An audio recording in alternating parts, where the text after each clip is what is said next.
د حضرت موسی علیه السلام په زمانه کې د هغه یو لوی دشمن او منافق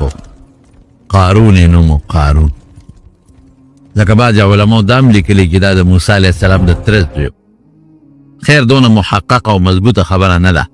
خو د موسی علیه السلام رشته داری کېدی. لوی مال ولا خدای ورکړی، لوی دولت، دومره دولت او مال الله ورکړی چې قرآن شریف کې الله تعالی فرمایي چې خزانې یې دومره ډېرې وې، المارۍ خزانې چې د هغې کنجانې به یو لویې ډلې ګرځولې. ته خپله سوچ کوه چې دونه ډېرې کنجانې چې هغه یو ډله اولو عصبتن په هغې باندې به درنې وې له تنوع، هغې به وړې نه شوې. چې کنجانې دونه ډېرې جرندې به څونه، او چې جرندې دونه ډېرې المارۍ به څونه، او چې المارۍ دونه ډېرې نو مال او دولت به پکې څونه. دونه مال او دولت یو محل عظیم الشان محل. اوس هم تاریخ اگر چې بعضې مورخین ورسره اتفاق نه کوي او بعضې مورخین وایي چې په مصر کې اوس هم یو محل هغه د آثار قدیمه والا موندلی دی، خدای یې ورپسې کړی د بعضې کمرې په ځمکې د پاسه غیبي دي، او چې دې څونه کودی کې نو لاندې پکې نورې کمرې هم شته. د څلېرویشتو او یو مورخ وایي 40 کمرو محل او څنګه محل؟ داسې محل و چې په هغې کې په دروازو په لرګي د سرو زرو د سپینو زرو ګلکاري شوې وه، او د هیرو او د جواهراتو ګلکاري پې شوې وه. په چتونو کې قنادیل، دې زمانه کې دا مونږ ورته څه وایو د بجلۍ دا شیزونه چې خلک یې ویزندی، هغه غونچک داسې ده او لیمپونه، هغه زمانه کې به پکې ډیوې او لاټینونه کېښودل، نو قنادیل به پکې ویزاندو، دا به د بادشاه په محل کې و. او مریانې څو نه و، په زرګاو په سوګونو نه وینځې، په زرګاو وینځې، او اسونه او خان د اسونو په زینونو د سرو زرو ګلکاري شوې ده، چې په لاره به روانو د په سوونو نوکران مخکې وروستو به ترې منډې والې، او دا مال یې پیدا کړی کوم ځای نه دی، سودخورو. یو به سود کاو، دویم به څه کول، دویم به د خلکو نه فصلونه 3 کاله او 4 کاله مخکې په ارزان نرخ واخیستل. زمیندار غریبانان خو محتاج یې، د 3 او د 4 کالو دا به پیشکي پیسه ورسره وه د خلکو نه په معمولي پیسو واخیستل، او چې بیا به کله پستونه هغوی سنبال کړل او پاخه به شو نو په ګرانو پیسو به یې خرڅو، او خلکو له به یې پیسې په سود ورکولې. مثلا د 1,00,000 روپۍ والا میاشت پس به ماله 100,000 د پاسه راکړې، چې میاشت پس به راله 100,000 د پاسه پیسې بیا نشته، بله میاشت یو لږ 1,500,000 شوې، بله میاشت که دې را نه کړې 2,00,000 شوې، بله کې 3,00,000 شوې، بله کې 4,00,000 شوې، دا به پې خطې، دا پیسې او پې زیاتېدې، او په ناب طول کې به یې ډېر کمې کاو، دې سره ډېر زیات مالدار شو، دولتمند شو. حضرت موسی علیه او منځ به یې کاو، منافق و. دړنه یې موسی علیه السلام نو منلې، ظاهر کې به د موسی علیه السلام سره منځ هم کو، ظاهر کې به یې روجې هم نیولې، ظاهر کې به 200 روپۍ صدقې هم ورکولې، ظاهر کې به د موسی علیه السلام په مجلس کې هم کېناستېده. حضرت موسی علیه السلام حکم وکړ د زکات، چې د خدای په مال کې زکات ورکړي. دته چې پته ولګېدله چې موسی علیه السلام خو زکات ویله، ده خو بلا دولت و، زکات خو یې لکونه په کروڑونه پیسې کېدلې. وی موسی علیه السلام زکات حکم وکړه، وی د ایمان هم لږ و چې لا اوس راپسې زکاتونه مقرر کړه، ایمان هم راوړی دی، بس مسلمانان یو دا ډېره ده که ګورې اوس هم بعضې خلک دا خبرې کوي، دا منځونه کوو به دا ډېره ده که نه، دا څه ټکسونه رانه د اسلام او د ایمان دي. مسلمان شو نو ټکس رانه وسلي، مسلمان شو نو سره باندې پیسې ږدي. حضرت موسی علیه السلام ته اطلاع ورسېدله چې سړی ګډې وډې وایي په ډېره نرمۍ، حالانکې موسی علیه السلام جلالي مزاج والا و، سخت طبیعت و. ورغې ورته کېناسته، په ډېره نرمۍ باندې پوه کړه قارونه مال دله خدای ډېر زیات درکړلی، ډېر زیات مالدار یې، هر څه سره شته، او مهرباني وکړه ما ته الله حکم کړی ده، ما خپله خبره نه ده، د خدای په مال کې زکات ورکړه، او زه ځان له ګورې نه غواړم قارونه، که ته وایې چې دا ځان له غواړي، ځان له نه غواړم، زه خپلو رشته دارانو له نه غواړم، زه د خدای د مخلوق له غواړم. مه کوه، دا مال دنه پاتې دی، یک تنها الله ته روان دی، نه به د ځان سره پیسه یوسې، نه به یو غلام یوسې، نه به یو مرئی یوسې نه به یو وینځه بوځې نه به دولت یوسې یک تنها به رب العالمین لروانې بیا به دنه رب العالمین تپوس کوي نبی کریم صلی الله علیه وسلم فرمایي چاله چې الله مال ورکو د په دې مال کې د خدای حق ورنکه د قیامت پر ورځ به د دې مال نه خدای پاک یو اجدها جوړه کړي یو لوی اجدها شجاع هغه به د ده په دې غاړه کې ور واچوي او دا شونډې به ورله خوري دا وښکو باندې به ورله چکونه لګوي ټکونه به ورکوي انا مالک انا کنزک زما رڼې یم زه ستا هغه مال یم مال زه ستا هغه خزانه یم دا چکونه به لګوي غاړه کې به پروت او نبی کریم صلی الله علیه وسلم فرمایي والذین یکنزون الذهب والفضة ثم لا ينفقونها في سبيل الله فبشرهم بعذاب أليم اغا خلق چې سره و سپین جمع کوي د الله لار کې نه ورکوي د دردناک عذاب زیری ولا ورکه خبر یې که چې خطرناک او دردناک عذاب دی یوم یحمى علیها فی نار جهنم فتقوى بها جباههم وجنوبهم وظهورهم هذا ما کنزتم لانفسکم فذوقوا ما کنتم تکنزون دا مال به د دوزخ په اور ولا تختې کې تختې او ګرمې تختې به رالي په شا به داغ ورکوي په مخه به داغ ورکوي په تندي به داغ ورکوي اوسکه دا ستا هغه مالو چې دنیا کې دی زه پرېښی یم او دا مال دی اخیستی و دنیا کې دی خیرت ته دی نه کتل او دنیا ته دی کتل اوسکه دا عذاب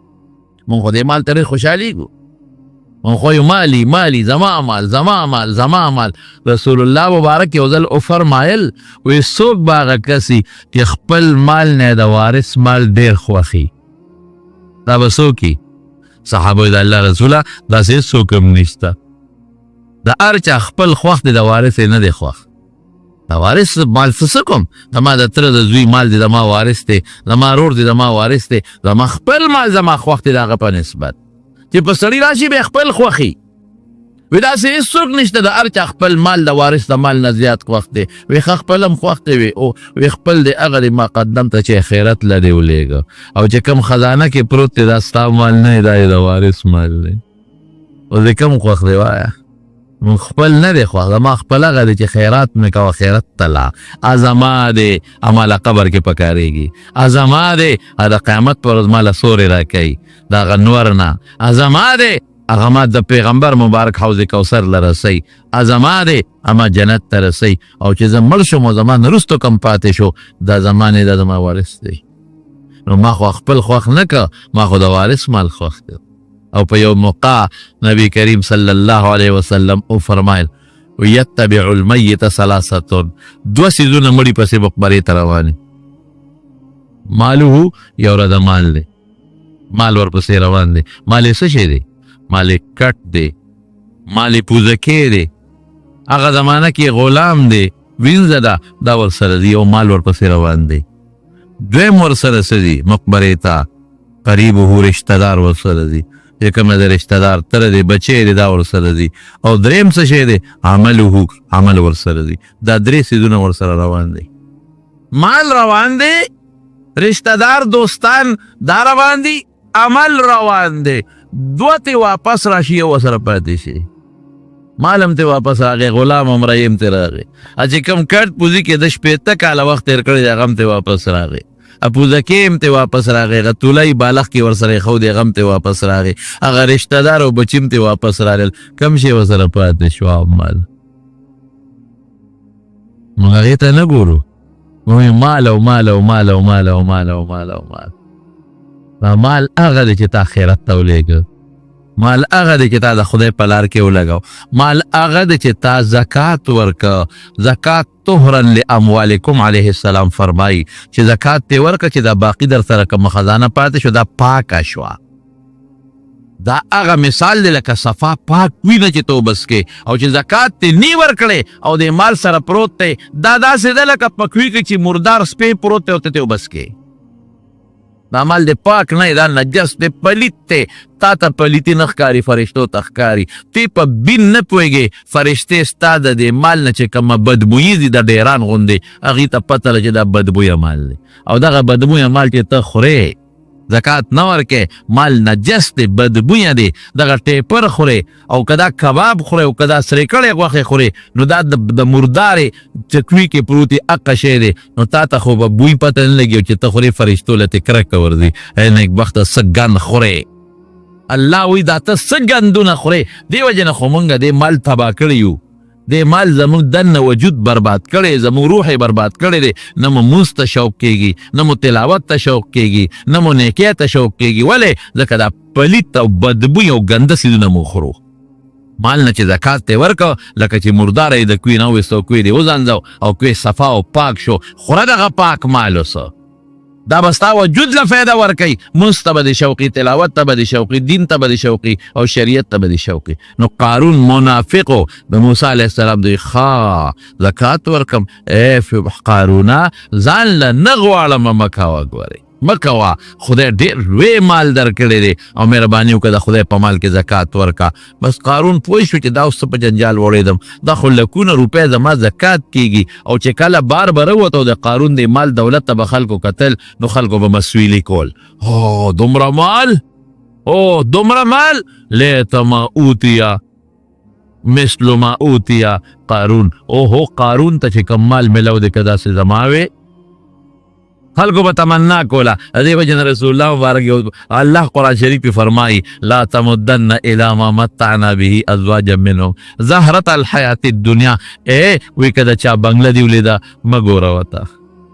که د چا لوی مکان دی ولیده مه ګوره که د چا باغونه دولتونه کارخانې دی وکتل مخ تې واړوه د دنیا ډول دی خدای ته ودرېږه چې الله سره کم شی دی هغه د دې نه دله بهتر دی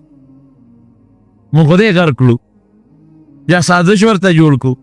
یا سکیم ورته جوړ کو دا بنگلې ولې ده دا موټرې ولې ده دا کارخانه ولې ده دا ځمکې ولې ده دا قوم ولې ده دا رورې ولې ده دا خلک عزت ولې کوي دا ښکلې ولې ده دا بچي ولې دي دا سازش بیا جوړوم د ورته دوست داسې څه چل پکار دی چې دې ذلیله کم ها او خدای به خبر نشي کن فرشتې به خبر نشي کنه ولی قیامت خو منې نه قبر خو منې نه اخرت خو منې نه چې ماله به رب العالمین اخرت کې دې سزا راکوي نو قارون ته ډېر په طریقه نصیحت وشو دې قارون ته دې وزن کې کمې زیاتې چې کوي دې سود خور ته او دې قارون ته چې دا په ناجایزه طریقې په خلکو ظلمونه کړي پیسې جمع کړي دي او لویه خزانه کړې ده نو قارون وی چې د دې موسی نه اوس دا خو جنجال جوړ دی راته بس ته کنه ایمان اسلام وروړي دي کنه ټیکسونه ولې لګې اوس د موسی علیه السلام خلاف سازش جوړ کړ څنګه سازش جوړ کړ پیسه خو ډېره د یو جینۍ وه په بني اسرائیلو کې ښایسته وه ښکلې وه هغه یې راوسته وایي داسې کار کومه ته په ډک مجلس کې پاسې او ویې به چې د موسی علیه السلام ما سره ناجایزه تعلقات دي پیسې چې څومره غواړې زه در کوم نو په پیسو خلک هر څه کوي دولت دپاره او پیسو دپاره جینۍ پوه کړه او پیسې دولت یې ورکړه او دا قارون هغې موسی علیه السلام ته کېناسته وی یاره دا بني اسرائیل لږ یو پوټې ګډوډ شوي دي زه یو خشته مجلس جوړومه په دې خپل محل کې جوړو اعلی مجلس ډوډۍ کومه او دا ټول بني اسرائیل لا غواړم او ته به دوی ته لږ نصیحت ورته وکړه مونځ نه کوي خلک دینداري نه کوي خلک باغیان دي موسی علیه السلام خوشحاله شو چې که خیر په سړي باندې اثر شو دا خو ډېره ښه خبره ده جوړ کړه مجلس د محل په یو لوی ګراوند کې یو لوی مجلس جوړ کړه بني اسرائیل ټول راغوښتل موسی علیه السلام هم خوشحاله دی چې که خیر قارون سم شو خلک راغواړي زه ورته نصیحت کوم ښځې رالل ماشومان سړي رالل لوی اجتماع او جلسه جوړه ده موسی علیه السلام ته کرسی ممبر هر څه چې و کېښودلی شو او موسی علیه السلام د دې خلکو ته بیان کوه او چې څومره ګناهونه دي د دې ټولو ذکر وکړه خلک په ګناهونو سر دی چې خلک سم شي موسی علیه السلام لګیا دی خوشحاله دی قارون ته لنه دعاګانې خیږي ښه کار وکړه مونځ کوی روجې نیسئ نیکی کوي زکاتونه ورکوي دا ګناه به نه کوي دا به نه کوي ورې که چا زنا بدعملي وکړه سزا یې مرګ دی مرګ سزا مرګ دی او آخرت کې به هم خدای لویه سزا ورکوي یو سړی لمسولې وپاڅېده وی د الله پیغمبره موسی که دا ګناهونه ستا نه صادر شو بالفرض انسان دی تا له څه سزا وي که ما نه صادر شو زما هم دغه سزا ده په سزا کې د انسان د پیغمبر او د غیر پیغمبر فرق نشته زما هم دغه سزا ده خو چې دی ووایي جینۍ ته اشاره وکړه هغه پاڅېده بری مجلس میں لو ڈک مجلس کی جنہیں پاسے دا او موسیٰ خلقو تا یو سوے کیبل سا دا خدای پیغمبری تو خو خلقو تا گناہونا مکوا او زناکارے مکوا او ستا ما سر رابع او بیت نری ما سر تعلقات دا زنا ندی خدای پاکا چې دی ووی د موسی علیه السلام پښتانه وی هغه زه درته پښتنو خبره کوم هلک وایي زموږ خپونه مې ځمکه وتښتېده بیا په پیغمبر کې الزام ولګي دا خو تبعي ده پیغمبر خو داعي دی خلکو د نیکۍ دعوت ورکوي چې زه تاسو له د نیکۍ دعوت در کوم او په ما کې یو ګناه راغله او تا ته پته ولګي چې دی دا ګناه کوي رښتیا ووایه زما دا خبره پته لګي بیا تیارې هم نه لګي استاد جیل ته یو سوی کې بل څه دا خو ته به هسې مونږ ته خپګړې وړې وې که دا شی صحیح وي نو تا به بیا مونږ ته په خپله به دې په عمل کوو نو خپله دې په عمل نه ته مونږ ته وې خو چې دا خبره جینۍ وکړله او بس خلکو هم ټپار شروع شو منافقین خو وو لاسونه پړقېدل شروع شو مردباد او زندهباد چغې جوړې شوې واقعي دا څه شو ته خو تا ته خو مونږ پیغمبر وایو ته خو مونږ ته نیکي ښې او دا چلو دې شروع کړل جینۍ سره روابط او ناجیز تعلقات دې شروع کړل بس موسی علیه السلام کې خو جلال دی موسی علیه السلام هغه جینۍ ته وایي ای جینۍ ودرېږه تا سره زما روابط شته وي او تعلقات شته ډېرې زمانې نه ولې خبرې پټې بس موسی علیه السلام جینۍ ته آواز وکړو وایي ستا دې په هغه ذات قسمې چې کم ذات ستا خالق دی تاله دا ښکلی شکل در کړی دی او کم ذات تاله دا ښایسته ښکلی وجود در کړی دی او کم ذات به تا فنا کوي موجني به دی او آخرت ته بدلېږي په هغه ذات دی ستا قسم یې رښتیا خبره کوه وایه که ما کې هم وایه ګړې وړې مه وایه رښتیا خبره وکړه او چې د الله نوم د جینۍ واورېد په رپېدو شوه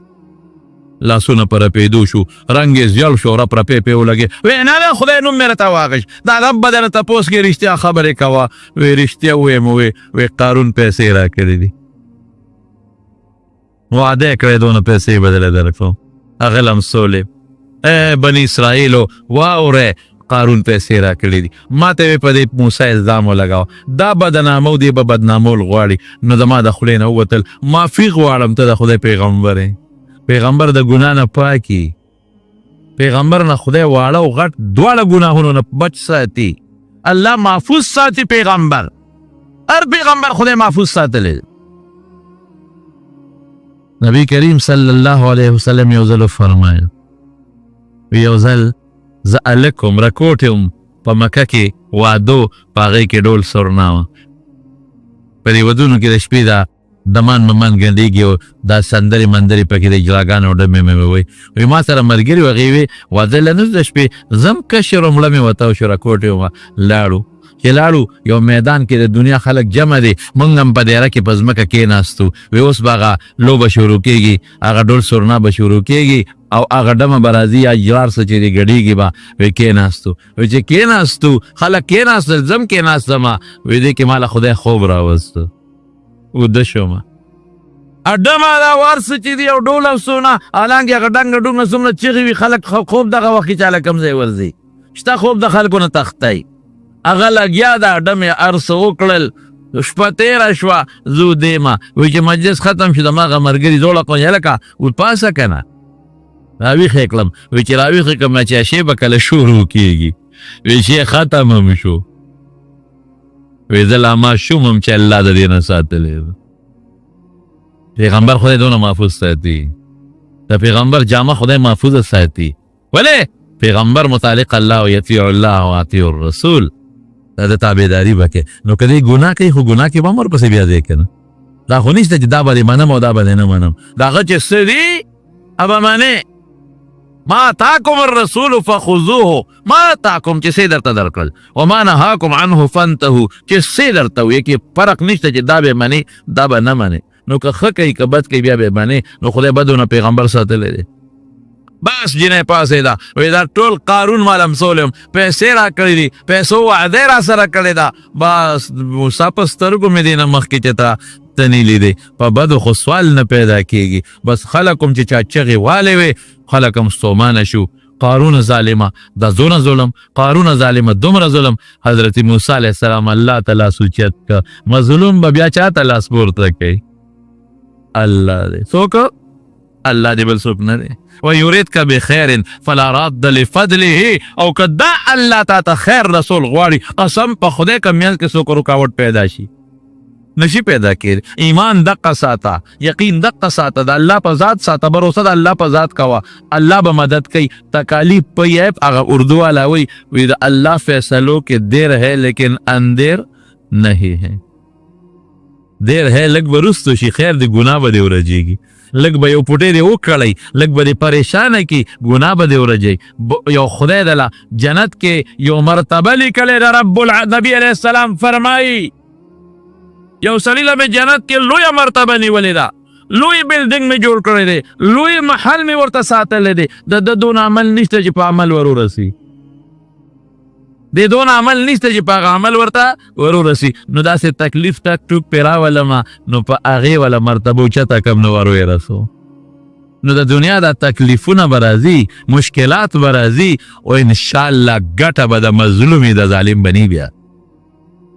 یا به د الله مدد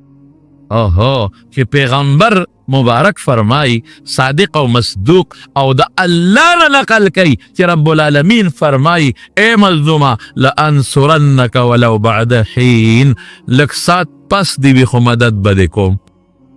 او مضبوط الفاظو سره وي لانصرنک ولو بعد حین څه موده پس به دی خو مدد به دې کوم مایوسه کېږه خیر دی دې تکلیفاتو سره د ګناه لرګړر کوم دې سره مرتبه دې بلندوم مدد به دې کوم د مارونو بس موسی علیه السلام جوش کې راغی او یا الله سوچو ما سره چیغې وی موسی معافي غواړم وی راکاږه زبکې چیغې والې الله ما اے موسی ما مې که غلطي مې کړې ده په ډول مجلس کې چیغې وم ما کړې دي غلطي کړې ده ماف مې که وی راکاږه نوره ځان ته غیب شو په ځمکه خدای ور دننه کړه او رسول الله مبارک فرمایي په دا خپه تاویږي تر قیامته پورې به ورو میچن کې لاندې روان دی محلم لاړ دولتم لاړ سرم لاړ سپینم لاړ او موسی علیه السلام آواز وکړه د څوک ملګری یې چې څوک یې ورسره ودرېږي ګنې باقي ته یې خوا شوی صرف دوه ظالمان ورسره پاتې شو باقي ټول توبهګار شو دوه هم ورسره لاړل هم ځمکې راښکل هارون لاړ ختم چې چا به لاسونه مګل اوهو موږ هم قارون غوندې دولت پکار دی اوهو داسې بنګله موږ وي څنګه به وه او داسې غلامان نوکران زموږ یې ښه به وه هغې بیا وي افسوس چې داسې نو شکر دی چې داسې نو شکر دی چې نو محل لاړ مال سره سپین هر څه په ځمکه لاړل الله پاک ډېر عجیبه پیغمبر سره داسې کله نیازبینې او خشته ښکلې خبرې هم کوي د پیغمبر محبوب دی رب العالمین ډایرکټ نسبت دی موسی اړه دی یخ شو الله بالکل یخ شو لیرې چغې درته وویلې معاف دی نه که الله څنګه مې معاف کړی وې که دا تا ما سره مدد ربه نه وې کړې او زما یو ټکي چا نه منه خلکو به وې ته کیسه او دا څه دي او دا چینی ودې ویروله نو ځکه منکره شوه یا به خلکو دا بدنامي به کوله نو وی ښه ګوره مه کوه ډېر ارو رحم دې رانغې نه الله په داسې ظالم رحم نه دی په کار وی ډېر سپیرو قارون که نه الله وی موسی ډېر سپیرو قارون ډېر سپیرو تا ته چغې والې نو که یو چغې ما ته والې وې ما به ښه یو چغې ما ته دې وخت کې والې وې چې الله نو ما به بخل یم او سپیره ما ته چغه ونه واله تا ته چغې والې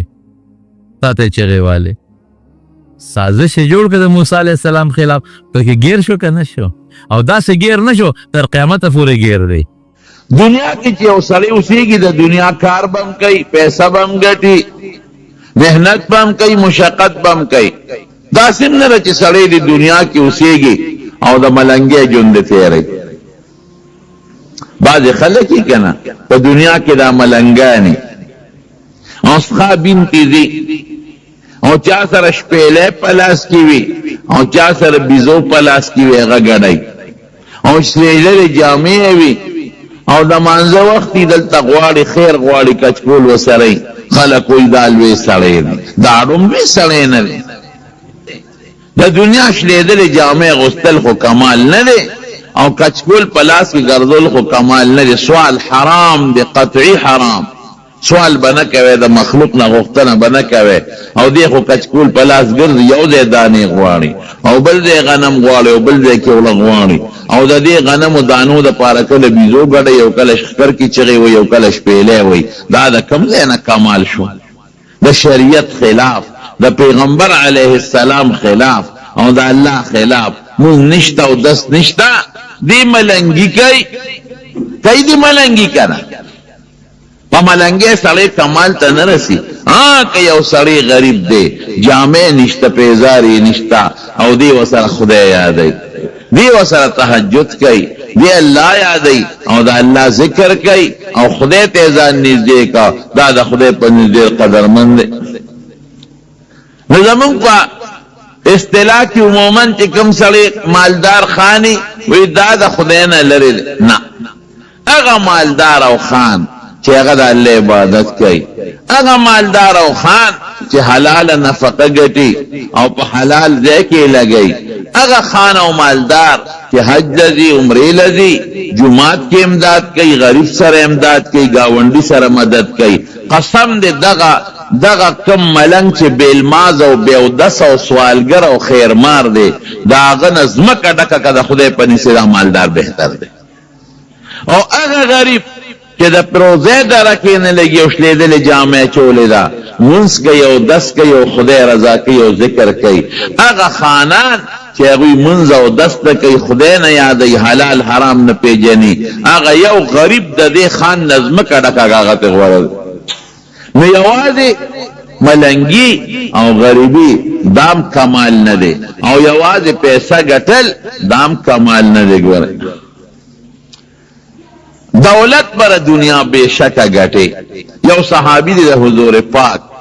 حضرت سعد ابن معاذ رضی الله عنه دی د یو قبیله سردار دی اوس قبیله به وته وي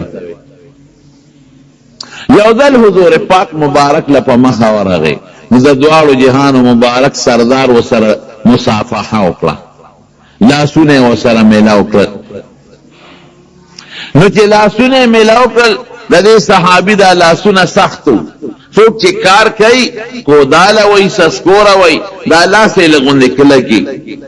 دغه صحابي لاسونه سختو کلکو دا زینه کلکو نو حضور پاک مبارک په پیشو وی سعد ابن معاذ وی دا لاسونه خود سخت دی کلک دی دا اولی وی دا اللہ رسول بچوله په محنت کوم او مزدوری کوم او نفقه په ګټم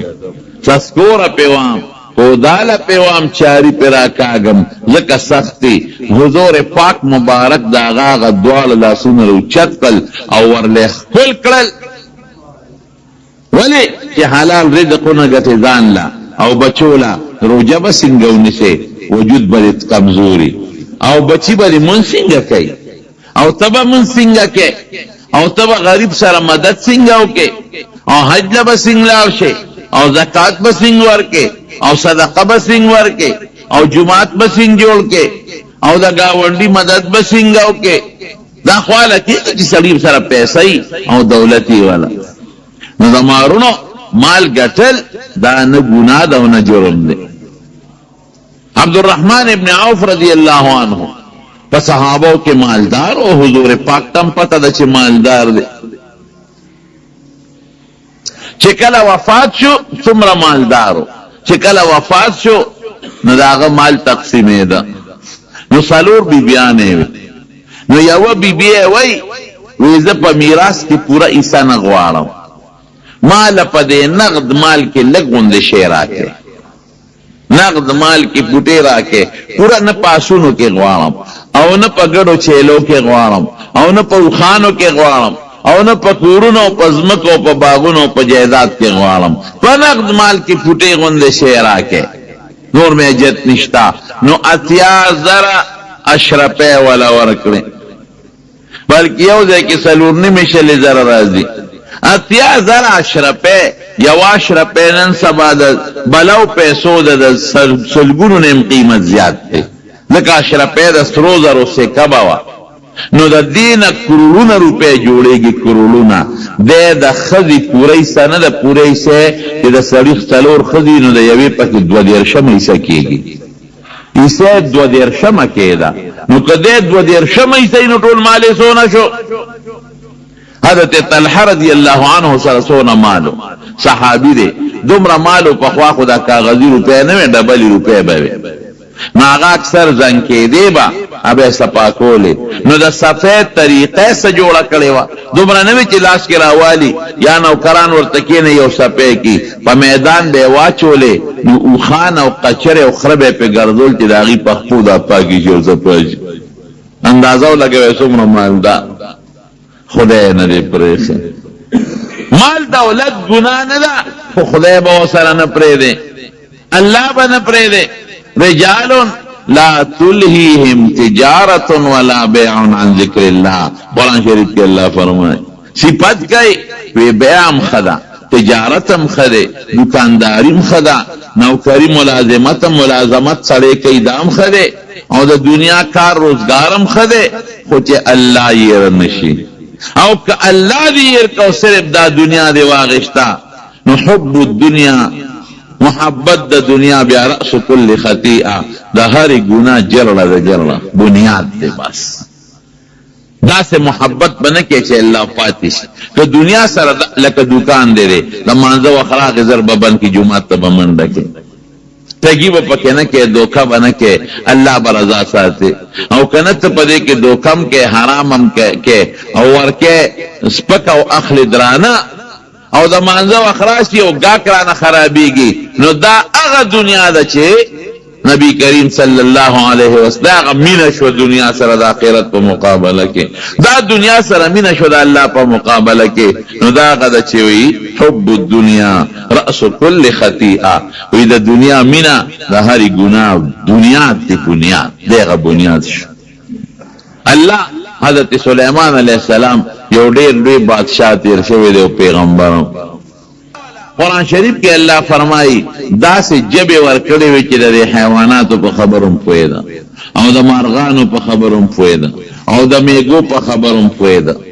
دا ول الله یو طاقت ورکړي. او په هغه زمانه کې چې څومره دنیا وا او څومره خلق په ټولو د پاسه حکومت، الله نه سوال کړو رب هب لی ملکا لا ينبغي لاحد من بعدي، الله دا سه بادشاہي راکړي چې زمانه پس تر قیامت پورې دا بادشاہي بل چاله ممکن ہے. سبا دا معشومان او خزی و تو گوره دا والو پوری لوبیو کی.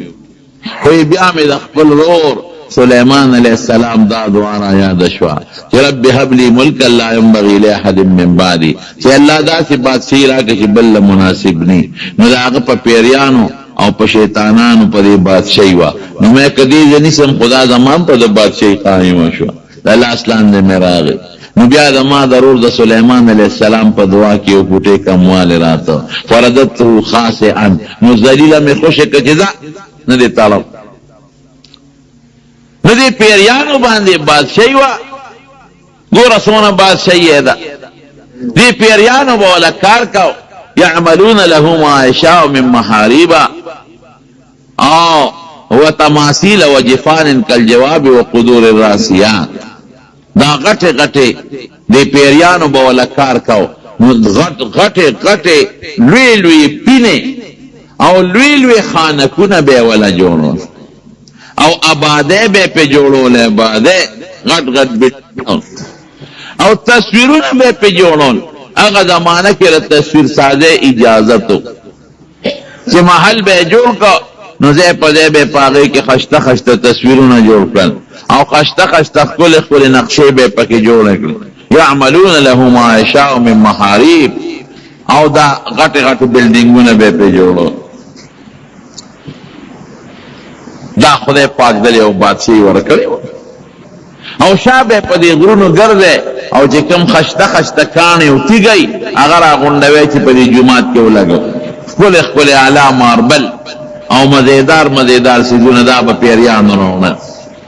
ازمون پښتانه وای کنه په پیریانو ته غزنی سره په یو سکند کې یو دې تبل دې ترسيږي پیریانو دا ټول تعبیر. نو تاسو دې نه اندازو لګوي چې مالداری سونه شو او بادشاہی سونه لوی ده، لیکن یو ځل د جهاد د پاره اسونه و تراوستل، اسونه چې څومره دي دا حاضر کې اسونه مخامخ وته ودرېدل نو ډېر اعلی اسونه او قیمتي مزیدار دې شورو دې د اسونو معاینه کوي په چا لاس راکاږي په دې غاړه باندې د چا په ملا باندې او ډېر زیات خوشحاله دی ورته الله دومره اسونه دې راکړي دي څومره اعلی قیمتي خشته مزیدار دې کې د مانځه وخت شو او د مونځ وخت لا مونځ پاتې شو اوهو قرآن شریف کې الله فرمایي دا څه شو دې د دنیا مینې خو زه د الله نه غافل کړم فطفق مسحا بالیمین والعناء وی ورشه تور روانه دا ټول بالالوم پرېږدم نه ګوره دنیا خوښه وه په دې اسونه جهاد کو او د دنیا بادشاه دی او دا الله نے غختم دا داسی تے غختی دا وی داسی براکے چی تر قیامت پوری دا بلچانی او اللہ وی بالکل میں والا ورکلا خو چی یو منستی دا غی اسونو دا وجہ پاتی جو طول اسون علال کلل طول زبح کلل علال کلل دا خیرات تے چی سمر خلقی خرے ولی اللہ نے غافل کلل رجال لا تلہیہم تجارت ولا بیع عن ذکر اللہ دنیا بری دا اللہ نے غافل کئی کلا بل تحبون العاجلہ وتذرون الاخرہ اللہ وی دنیا میں خوخہ کڑی دا وخیرت بیر کڑی اخیرت با یہ رہنا اللہ بنے رہے نو دنیا بدا ندا نظم نشتا حضرت زبیر رضی اللہ عنہ دا حضور پاک دا ترور زیرے دیر لوی صحابی دے او نبی کریم صلی اللہ علیہ وسلم فرمائی لکل نبی ہر پیغمبر یو خاص مددگار مرگری وی حواری وتوی و حواری الزبیر زما خاص دوست او خاص مرگری حضرت زبیر دے دا نبی کریم صلی اللہ علیہ وسلم دا ترور زیرے او دا بی بی دا حضرت زبیر او دا حضور پاک بی بی دا خوین نیم دی حضرت عائشہ صدیقہ دا نبی علیہ السلام مبارک بی بی و او حضرت اسماء رضی اللہ تعالی عنہ دا حضرت زبیر بی بی و نو خد دا دوار خوین دی چکل وفات شو پا بخاری کے پا جلسانی کے اوبد حدیث تے او گران زیم دے گران دا وسیعتو که خپل زوی تزوی رو مختا اے بچے پا ما قرضون دی گولی دا قرضون بخلاص ہے دویش لکا درہم قرضو پہ دویش لکا درہم دیر قیمتی ویدہ مخلاص ہے ویدہ اب دیرہ خطا سنور وسیعتو نے مخلص نو چه اگا مالون قیمت کل نو دو لکا کم شپک کروڑ درہم مالی خطا دو لکا کم شپک کروڑ درہم چننتی اربور روپے جوڑے گی نو مال گٹل او مال جمع کل حرام نش خدای با سر نپرے دے اللہ نہ بغفلت نہ کہ یا ایوہ النمل ادخلوا مساکنکم اے میگیان اخفلو کورونو تسولو کننو دے لا یحتمنکم سلیمان و جنودهم لا یشعرون سلیمان او دا غل اختر روان دے سے نقطے دا باندی کی دو چخلام نکی وزان نپوئی کی گوردیر لوی پتے زی روان دے فتبسم ضاحكا من قولها چکل سلیمان علیہ السلام اخود اب میگو پا آواز پوئی دا او پا خبر پوئی دا آواز ووری دا نوی خندل مسکیشو وی خندل مسکیشو امی گیل ولغی وی او خبر لرتکم وی سمر خوراک خوری ستا سمر رزق دے سمر خوراک خوری وی پکال کی او ساس کی او طول کال کی دا ساس کم سیسا او دا غنم دا دانے یو معمولی غندی سرا دا ما دا طول کال خوراک کی وی رشتیا دے وی یو رعیت تے حکمو کے دامے گیا والے او خاص جا کی بند کے ہدات بارو نزل او دا غس یو دانا یو ونی مخوراکم مرتکے دے او یو ساس کی او بم مرتکے دے یو کال چے تیر شو اغوبوم اقا سے پاتے ہوئے لگی شان کمی شوی وی او اگا دا غنم داناوم اقسی دنی من زیادہ پاتے ہو لگے خوڑلے ہو نو میگے زانتا حاضر اکلا وی ٹکتی ویلی دی رشتیا دی ویلی دی دغا دی خوراک کے وی اغوارا سغوارا چی دل درکم ستا چې څه خوښي مانه وغواړه چې درکم وی چې زه څه غواړم نشي راکولی چې زه څه غواړم نشي راکولی وی زه در کوم څه کومه میوه دې پکار ده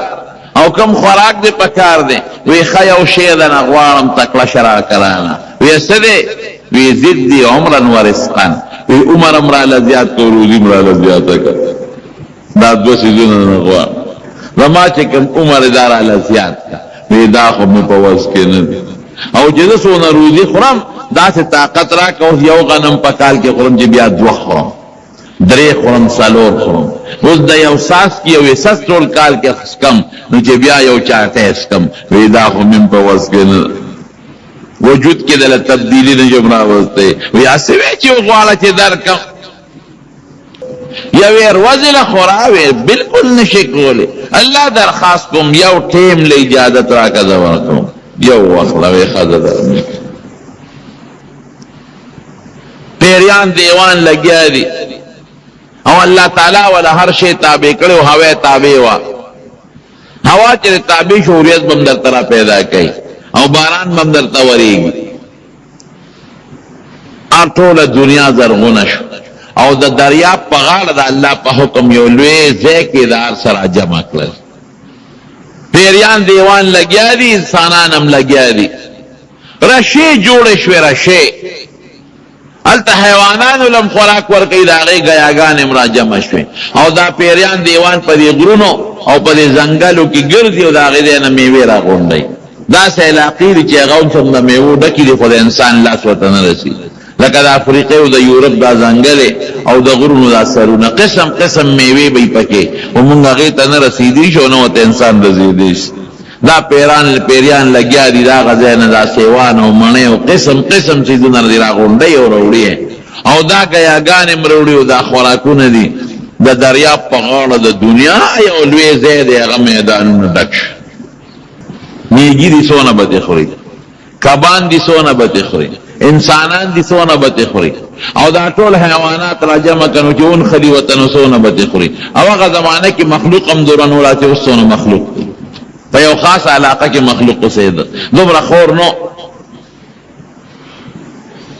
الله د مشورې نه بغیر پیغمبر کار نه کوي الله سره مشوره وکړه الله د چا نه شروع وکړم وی د دریاب د حیواناتو نه مخکې شروع وی دا به څنګه راځي وی ته ول آواز ورکړه زه به آواز دې ټولو ته ورورسوم او ټول به راشي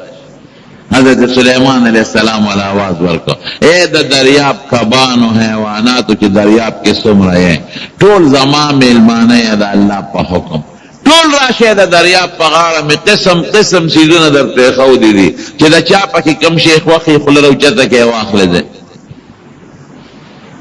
چې اواز یو که یو کب راغی او خولې راوچته کړه د دریاب یو کب او دا جامې لکه د قینچي په شانته یو سر د رشې په یو طرف کې کېښود او بلې په بل طرف کې کېښود او چې دواړه یې راغونډې کړې چې څه موجود و ټول یې الواق تېر کړل هر څه ختم اګایا میوې خوراکونه غوښې چې څه ټول په یو جامه کې یو کلب سره هر څه تېر کړل ژوند یې پې ونه و هر څه ختم حق دک سلیمان علیہ السلام سره د وزیرانو په تخت شاهي ناست او تماشې ته خوشاله دي چې مال خو ډېر دی او دا خو په کلونو کې هم نه خلاصېږي او سره د وزیرانو د دې نایبانو شورا ممبرانو د پارلیمنت دا ټول ورسره ناست دي چې شی هر څه هغه و او هغه کب او خولې وازه کړه سلیمان علیہ السلام ورته ویل اخو تا هر څه ټول خلاص کړل یو الواق سره دې هر څه خلاص کړل دا دې څو کړل اکب ورتوی خم علمت سوک دا خبره کوي چې دې نشو راکولې نو دا غختب دی ولی میلمت او یو میلمه راولي او ډوډۍ ورته کېږي او ډوډۍ خلاصه کړي او ته ټول ډوډۍ دې خلاصه کړه ا میلمه وي درې بیزته لروسته چې دې نشو راکولې نو دا خبره راته ولې کوي میلمت سوک دا خبره کوي نو خدای ته وګوره میلمه دا لوبې کوي دونه خوراک میلمه خوري میلمه هم څه خو بویه که نه د مکه مکرمه کې د حاجیانو ته ضیوف الرحمن وی دا اللہ ملمانا، دا اللہ ملمانا. بس دے زی پا دے بودونا گولی چی ضیوف الرحمن دا جان چی دا اللہ ملمانا دی. نو دا جان بعد چیل تراشی نخری مخری ری رکی بیا دی نشغن دیشی چی من خدا اللہ ملمانا یو، دا سر دا سے لگو چتوڑی من خجی دا اللہ ملمانا یو. نا کولر نوبم کلتوی کی گلاسم بیزای و غرزای من دا اللہ ملمانا یو. نیو جی سیبو آغا کولر نوبر آغشتے ہو پا کمی ان دا بر نیراؤ ٹول کولر پا قالین دا پاسا پا مکہ مکرمہ کے ورطویک قالین مولانا او ټول میدانم لون شو، خادمان و رامن ډکړي. نو هغه یو خادم ورته غوسه کېده چې ټول کولر د زمزم دی نیکبخته واړه او ټول قالین دی مولاړه او ټول ځای دی مولاړه دا دی څه وکړل. نو هغه بل خادم هغه یو ته وایي ماما د الله میلمه دی، غوسه ورته مه کوه د الله میلمه دی. نو زه خوا کې بل کولر ته ناست وم مې ټیک ته دی خو د الله میلمه دی. بے شک دا میلمہ خلق لحاظ کئی خو میلمہ بام دا کوربا خیال ساتی کر دا سے خودر چی او میلمہ را لوتوے دا میلمہ رے او میلمہ دا لپا بیٹک کی دا پاسا غول کئی پا رے نو دا میلمہ با دا کوربا خیال ساتی او کوربا با دا میلمہ خیال ساتی. نو دا میلمہ ولی ظلم کئی چی غون کولر زمزم ایوارا او دا حرم مقدس ازمکا اگا قالین ٹول پاوبو باندے لطال کر. نو میں ٹک دا چی دا میلمہ دے بے شک دا میلمہ بساڑے قدر او لحاظ کئی خو میلمہ خوبم دا تا پا بیٹک کے پا قالین متیازے نہ کئی خوبم دا پا قالین دا پاسا لاڑی نہ تو گریب ہم خیال سایتی. نو دا میلمہ پا قربہ حق دے دا قربہ پا میلمہ حق دے.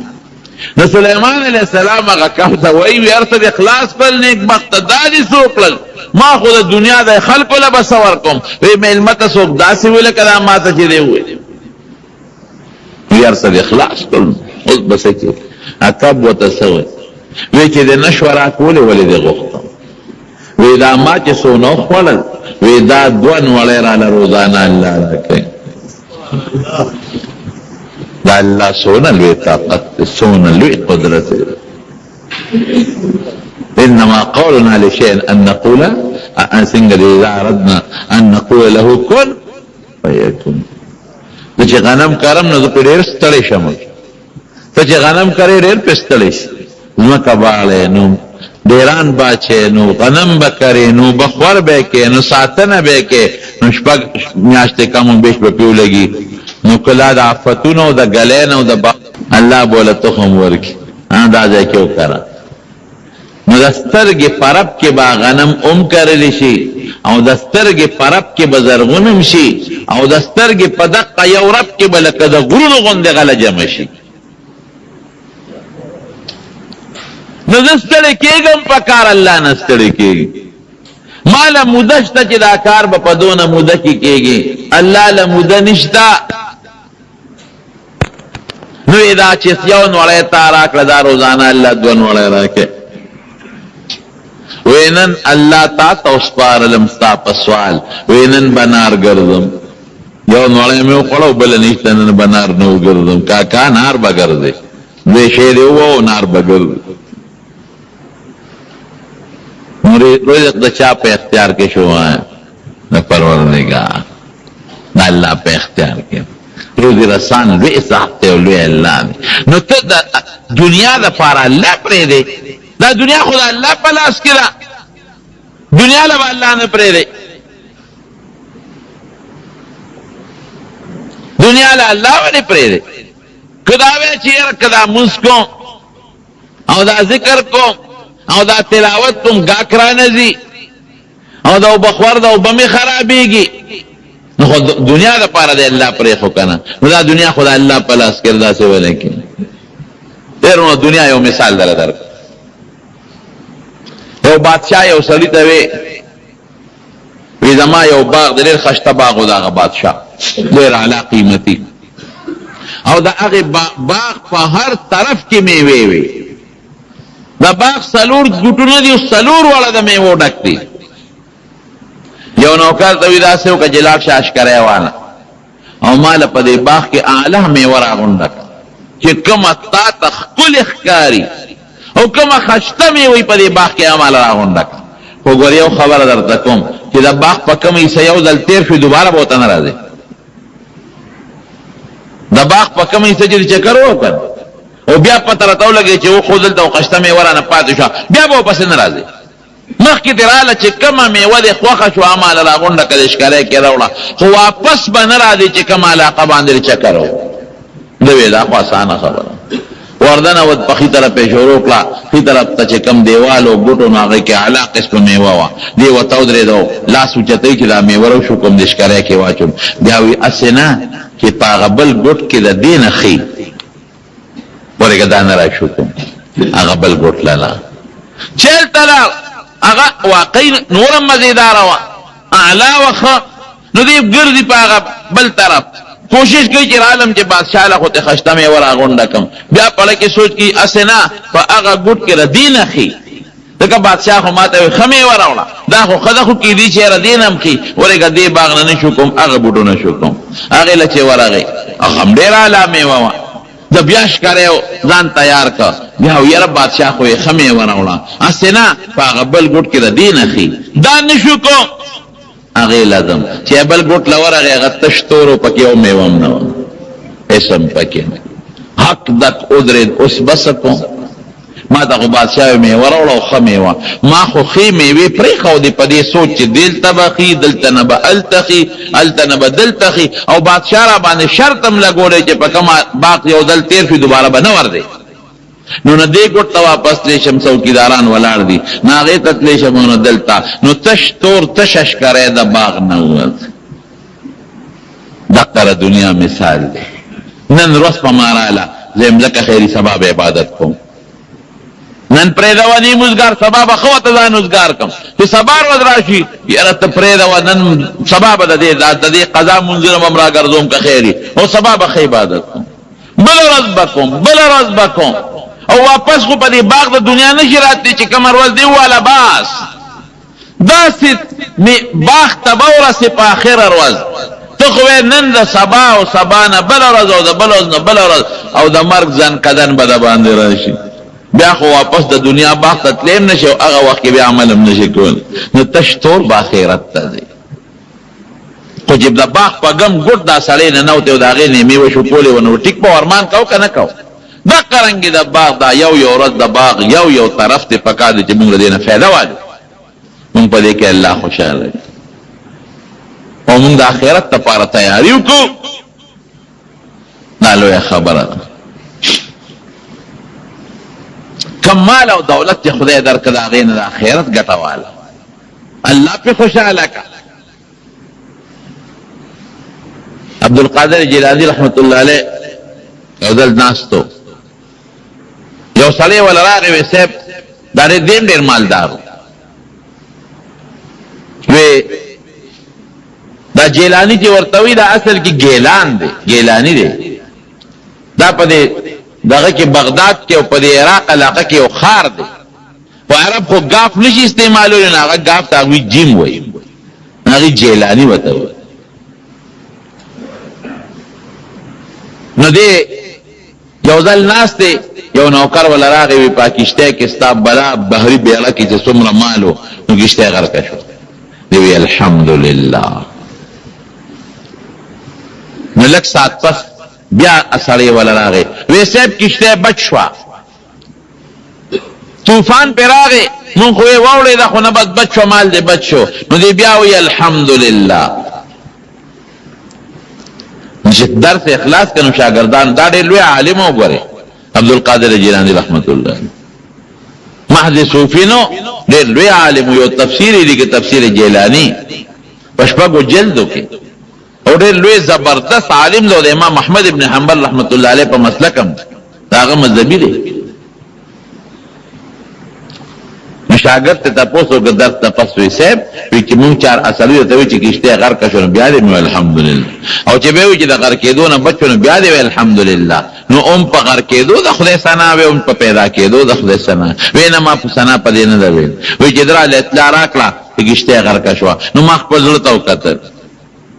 زړه مې د کښتۍ پسې خپه دی او که نه دی خپه. نو زړه مې نو خپه، زړه غم مطمئن و مطمئن اس قسم خپنو او لکی میں داشی پروتو کہ اللہ خوستا مالو تارا کڑی لار کرنے اخیرت ہونے دی تلی دنیا لارا کرنے اخیرت تلال نو دا طبعی دا انسان دا پار نو مانا خو اخیرت نه تلی مانا خو دنیا لارا او دا دنیا را کڑی تاو تارا واغشتا نو با پاکی سری اوس ما سره یو صادر د چا امانت پروت دی او ما لا غسړی راغی او صادر رانه پورته کو نو د پیور څه له خپه کېږي نو پردي شی و راغ را کړی او ما دې سموده فایده واغشته واپس رانه واغشته خبر اخلاص شو نو لکه می سوچو کنو خپه پس نو ما وی چې الله دا مال خو تارا کړو او تارا نو لکه می دا پروتو او دا مال تارا کړو دا مال خو تا واغشته نو زما پکې سړي ولې خپه کېږم نو ما په دې د الله حمد وي چې شکر دې خدای چې د ما ذکر شي پسې خپګان نشته حمد شکریا ده الله وي چې بیا غالک راغی او راته وي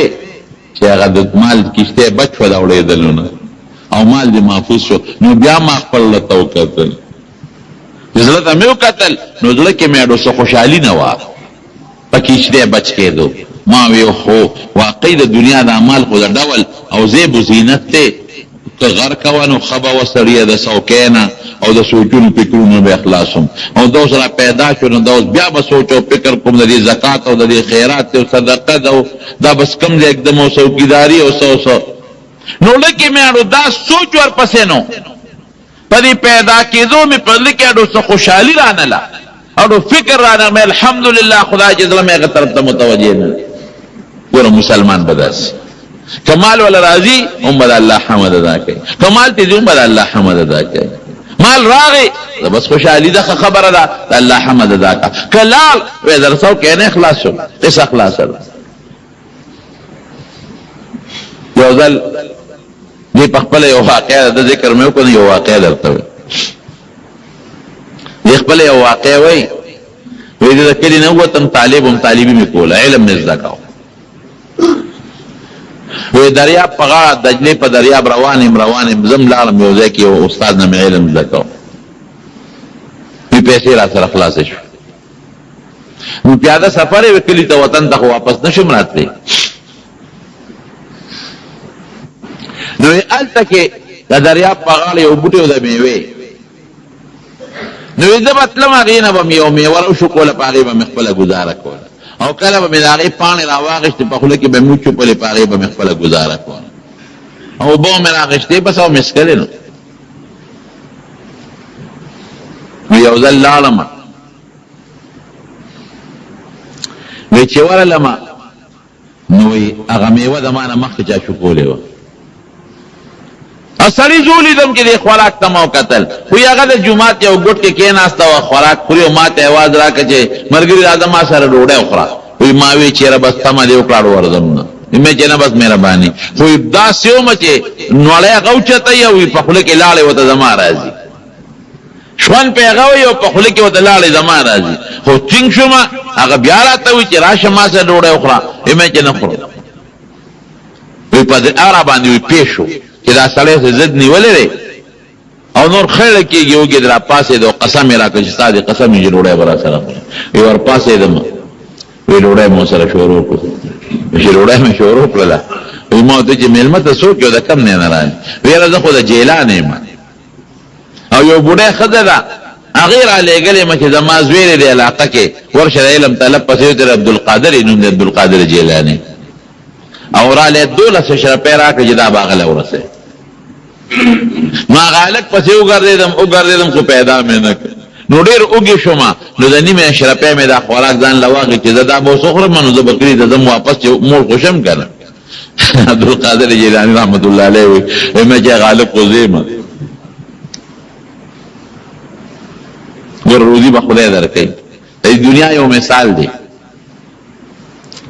یو سړی وایي جومات ته راننوت په دې جومات کې د څلورو ګوټونو کې 4 کسان ولاړ دي یو هغه ګوټ کې ولاړ دي اول ته ولاړ دي خپل عبادت کوي یو جینۍ راننوته هغه جینۍ سره یو کاسه ده او خشته ښکلې جینۍ ده او یو کاسه ورسره ده او په هغې کې غوښې دي او هډوکي دي پکې او سامان دی د یو هلک له ورغې هغه ورته ګوري نه او دی وتا کا صدقه سینې ولې چې دینه سوخه او ته بالکل ګوري نه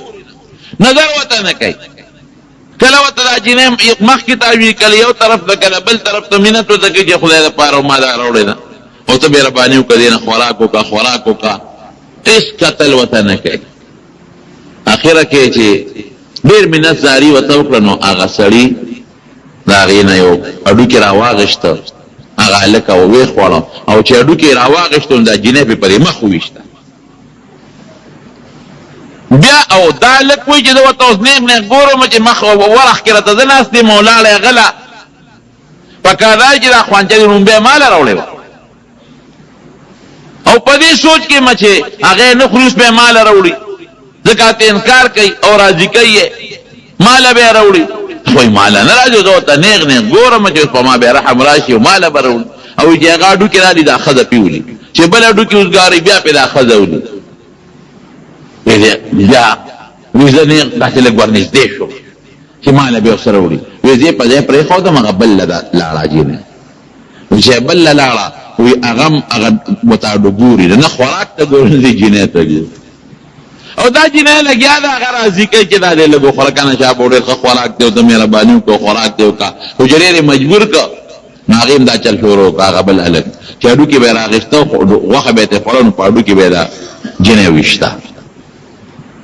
وزو تاسو له نورم نږدې شو چې دا مال ولې ناراضي هغه په نخوري او د په زور رضا کوي او زما وتعالى شوی دی مال نه وی خیر دریم لم ورغه سلورم لم وی اخره کې مال اجینه را وی چې مال را لوي د خدای اوګي موما وی ما ته وی چې خورکن وی ما وی چې د دې بداري واجب چې نه بخوري په زور بردا کوي وی ما دا سه خو دې خو کلمه دې خورکه خوره ډکېږي خورګنی زمدنه تخوري اخرى دا کېږي نو اخرى او کنه خوري زدن العالمه نخري دې شروع کړی کله خوا ګور او کله بل خوا ګور مې چې واقعي کې دا شنه و ته خورم بس نو ما یو ډو کې راواغی وی جراوه مې غوخه مې ته خورنه ما وی بل رواج چې خورا خوري نو پاډو کې باغ انسان ولینو وی هغه کې مې اوچت او دا جره په مخ وښتا وی چې په مخ مې وښتا وی هغه کاسه کې خو په مال پاتره ون خطا ولې دې به خو باسه زما دل ډوډۍ راوړو ته ما پاډو کې ولې دا سکے وی ما ته وی چې څه خبرو مې چې دا بر د علاقې رواج عقیده چل کو نو مان دا چل شروع کې خدای دې بے قباسه د دنیا ما اجنه راته وی د دنیا ما دا سلور علماء نه خپدي رضا کومه نه رضا کیږي او ته خو هغه دې شیش وتا غشتو نبی کریم صلی الله علیه وسلم فرمای هغه دنیا چې سړی اخرت یاري دا وی د خدای نه ډیر زیاته لري دا لعن عبد الدرهم والدینار نبی علیہ السلام فرمائی جس کم سړی دا پیسو پسې انخته دی ولله یې او کمبل پسې انخته دی او مال پسې انخته دی دا وی پدری د خدای لعنتی نو دو قسمه دنیا میں بیان کړه ما درته وی دنیا ګټل دنیا مال جمع کول او خانه غشتل سونه غشتل ځان له کور جوړول ځان له جیداد دا من نه دي حرام نه دي ويرى الله غافلنا كي رجال لا تلهيهم بيع ولا ذكر ثنگري وتجارة ولا بيع عن ذكر الله الله نبنا غافل كي او كما او ما وجد طلب ده كسب حلال فريضة بعد الفريضة لیکن كما دنیا كي اغت الله نتا غافل كي او منذر نپاتشي او الله دي يرشي او خيرت دي يرشي دا خطرناک دنیا دا حب الدنیا رأس كل خطیئه دا بیا دا هر گناہ بنیاد او جرل دا قرآن حکیم کی اللہ فرمائی کلا بل تحبون العاجلہ وتذرون الآخرہ وی تاسو اخیرت پریخی دے دنیا تا متوجہ ہے بس نو که معمولی تکلیف در ترازی نو نے چغی جوڑی کری بیا تخپل خوب شنو نے بیا چغی جوڑی کری که معمولی بیماری در باندې رااله نو بیا چغی جوړی کړي ولی دا شی دی خوښ دی کنه ځان د خوښ چي دي نو بیا ورپسې خپای او که اخرت ته خوښي او مقصد د اخرت د دنیا کړهو د دنیا په تکلیف بیا خفګان نه کې بیا خو هغه مقصد دی کنه الله مقصد نو دنیا کې چې اوسېږي تجارت بم کې ګټه بم کې دکانداری بم کې او د دنیا کسب بم کې بچو له حلال نفقه بم ګټي، هیڅ قسم ممنوع نه دي. ما د ډېرو صحابو مثالونه درته درکړل. لیکن الله به نه یېرو، بل مونځ به نه پرېږدو، بل ذکر به نه پرېږدو، او خپل عبادت به نه پرېږدو، او د پیغمبر علیه السلام مبارک تابعداري به نه پرېږدو، او د شریعت احکام به نه پرېږدو، او د شریعت په طریقه عمل او په هغې تل به نه پرېږدو. او ټوله زندګي به دنیا له نه ورکوو، سبا آخرت له ورکوو که نه. ټول وخت 40 ګنټې به دنیا له نه ورکوو، 40 ګنټو کې به څه الله لم ورکوو، څه به دعوت الله لم ورکوو، څه به دې لم ورکوو چې مانه الله راضي شي او مانه خدای راضي شي، او داسې عمل وکړم چې مخلوق ته دې فایده ورسي. نو دا یو مثال دی. الله دې مونږ له دعا کې د دنیا او د آخر خیر نصیب. الله د دنیا او د آخر د شرونو فتنو نه مو ساتي. د ارشد ورور وفات شوی دی، دعا ورته وکړئ چې الله تعالی مغفرت نصیب کړي، او د آخرت لوی سفر الله د راحت او د خوشحالو کړي، او الله وارثانو له صبر ورکړي، او الله ولا د دنیا اجر نصیب کړي، او خدای صبر نصیب کړي. څومره مردگان چې وفات الله ټولو مغفرت نصیب کړي. الله زمون دنیا فراخه نصیب کړي، حلاله، او دنیا هم د آخرت د ګټې ذریعه وګرځي. دنیا زمونږ د آخرت د فتنې ذریعه مه ګرځي. الله که څوک مریضان دي ته وله شفا ورکړي، که څوک تنګدسته قرضداران دي ته د حلال او فراخ رزق نصیب کړي، او د دنیا او د آخر برکتونو خیرونه نصیب کړي. آخر وخت په خپل دا کلمه نصیب کړي، لا اله الا الله محمد. باب تاصلہ ناصر خان اسلامی کیسٹ ہاؤس، بیرون کچہری گیٹ، اشرف روڈ، سرائے فقیر خان، پیښور ښار کې د ناصر خان فرار سات ملاویږي. دا د هغې تیارونه وباسي او د ایمان او د اسلام په رڼا کې داخل کړي. هو الذي ارسل رسوله بالهدى ودين الحق ليظهره على الدين كله. دې دپاره نبی علیہ السلام دنیا ته راولېږه یو رښتونی دین د توحید دی ورته حواله کړ، او الله ته دومره لوی کار واغېسته چې دغه دین رب العالمین په ټولو دینونو باندې یو غالب دین وګرځو. اوس پیغمبر علیه السلام ته چې الله تعالی دا کومه ذمه داري وسپارله چې د امت هدایت دی، نو دوه څیزونه الله پیدا کړل. یو د نبی علیه السلام په زړه کې د خپل امت سره محبت او مینه او شفقت. دومره مینه او شفقت الله د پیغمبر علیه السلام په زړه کې اچولی و چې هغه ته د خپل امتیان داسې ښکارېدل لکه اولاد. او حدیث پاک کې راځي انما انا لکم بمنزلة الوالد للولد، زه ستاسو دپاره داسې یم لکه پلار د بچو دپاره. نو دومره شفقت الله د نبی علیه السلام په اړه کې واچو لکه د پلار چې بچو سره کوم محبت او مینه وي. او د هغې وجه دا ده چې خلک پردو ته یو شان لار ښیي او خپلو بچو ته بل شان لار ښیي، او چې کوم نیک سړي وی خو دا فرق نه کوي، خو بیا هم په بچو زیات شفقتي، په پردو لږ کمي. نو نبی علیہ السلام خو ټول مسلمان ته په یو نظر کتل، دا د هغې یو بهترین صفتو. او الله تعالی داسې د نبی علیہ السلام په اړه کې شفقت واچو چې دا ټول یې داسې کړل چې روحاني اولاد چې دومره مینه ولري، دومره کوشش وکړي چې لکه اولاد دپاره بنده کوشش کوي د جهنم نه وباسي، د جنت په لار باندې روان کړي. نو دا الله د پیغمبر علیه السلام په زړه کې هغه امت سره شفقت او هغه مینه او محبت پیدا کړي. بل طرف ته امت ته دا حکم دی چې تم د خپل پیغمبر سره داسې مینه ولره، داسې محبت پیدا کړه چې هغه د بچو نه او د مور او د پلار نه هم زیاته مینه وي. ځکه چې موږ به د نبي علیه السلام تابعداري کوو. تابعداري د هغه چا کېږي چې چا سره محبت وي. چې چا د په زړه کې نفرت وي د هغه څوک تابعداري نه کوي. د مور او پلار او د انسانانو د کل مخلوق نه زیاته ني د دې سړي ایمان کمزور دی. ایمان کې کمزورتیا ده، ایمان کې نقصان دی. نو امت تم دا ترغیبات دي چې تاسو به د پیغمبر علیه السلام سره مضبوط محبت لره. اوس چې مینه مونږ لرو نو د مینې تقاضا دا ده چې مونږ به د پیغمبر علیه السلام په نقش قدم ځو، د هغه په شان عمل به کوو، د هغه په شان کردار به وي، د هغې په شان اخلاق به وي. او ورونو دا نمونه دا مثالونه مونږ ته د پیغمبر علیه السلام د صحابهو نه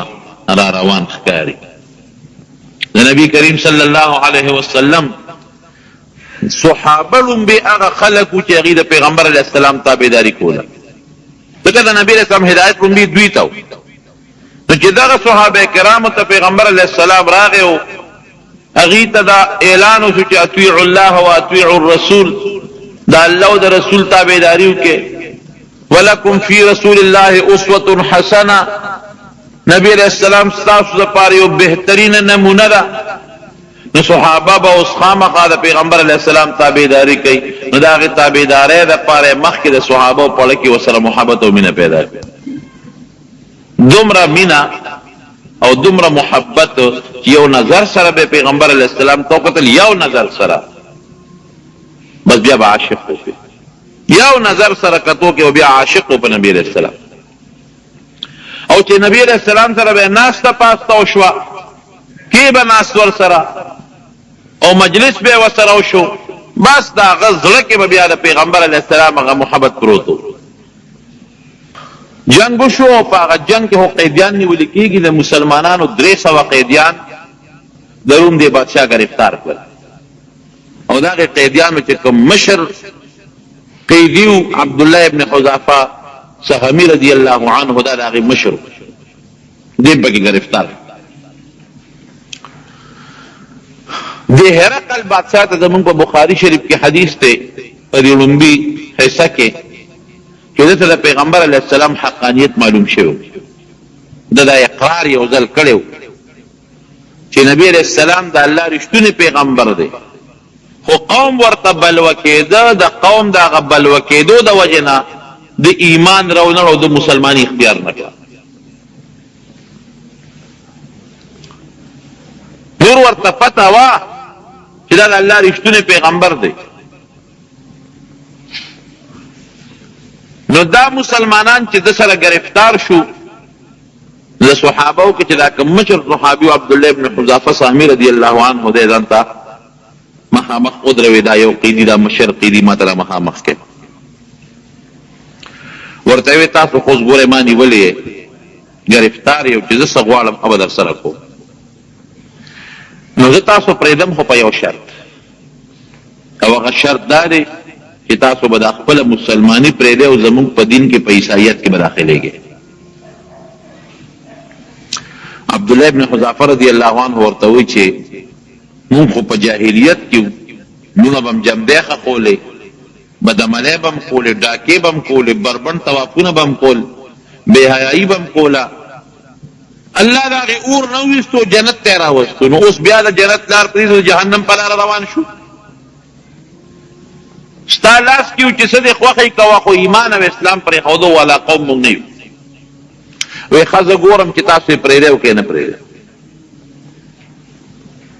جیل کې واچول، وی ډوډۍ هم پې بنده کړې او به هم پې بنده کړې